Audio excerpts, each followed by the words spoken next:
Hi everyone. So today we're going to cover a tricky shot that kind of plagues everybody, myself included.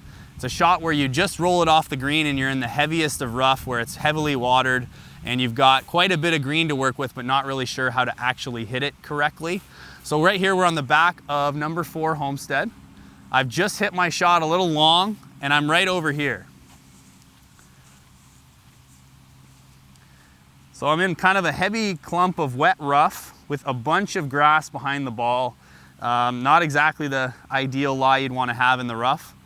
Now you could take a lob wedge or a sand wedge and kind of gouge it out of there, but again, it's tough to predict how hot or soft it's going to come out, regardless of skill level. And I've got 20 or 30 feet of green here, all running downhill.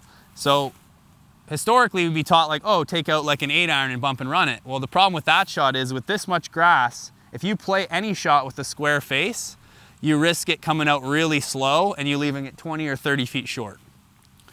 So I'm going to show you a little trick. So with wedges, we've all been taught like to use the bounce and open the face and get underneath the golf ball. Well, you can do the same thing with a 7-iron. So I've got a 7-iron right there. And if I set up to it similar to the way I would a flop shot, just a little bit open, and I play the same sort of putting stroke bump and run, it'll actually get through the grass a heck of a lot easier than it will with a wedge. So if I open it up a little bit and make that same little putting stroke, I don't really have to hit it all that good, and it comes out rolling. And I mean, that's a decent shot. Like I'm gonna have maybe 10 feet, 8 or 10 feet from a pretty gnarly lie. All right. So now I'm over here on hole 9 of Homestead. And we're just gonna kind of talk about the psychology of why these shots are so tough around the green. And this is the same for professional players, myself. No one wants to make a big swing to hit it a very short distance. It plays with your mind, especially when it's an important shot or shot under pressure. You don't want to have to make a hip-high swing to hit it 20 feet. That's why this 7-iron bump and run is so useful, because you don't have to make that big swing where you're kind of fearful of hitting the disaster shot. So the reason you want to open the face with your 7-iron is actually just so it works through the grass easier.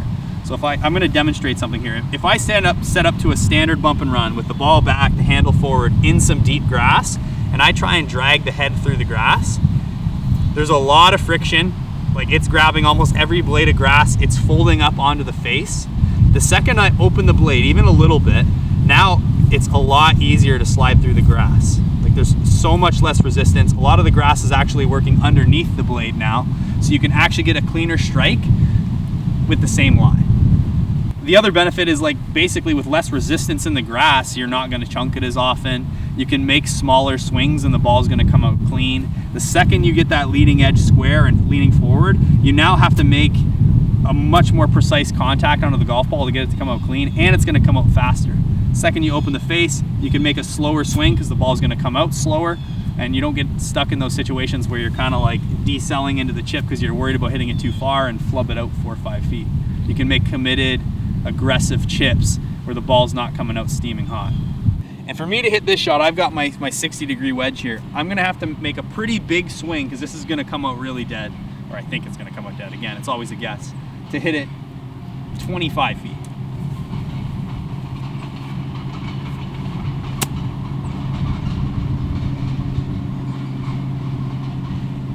I mean, that's pretty much as good as I can hit the shot from such a bad lie.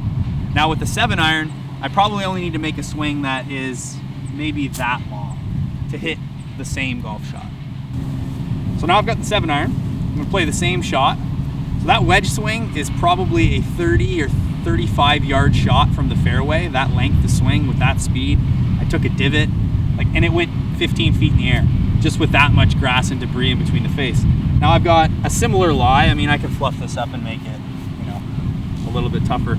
But if I take that 7-iron shot, open it up so it can get through the grass a little easier, I don't have to make as big of a swing.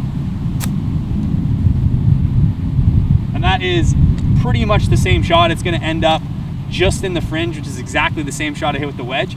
But that one is a lot less stressful than trying to guess and have this big hack, because if it comes out flying with the wedge, I'm in the bush back there.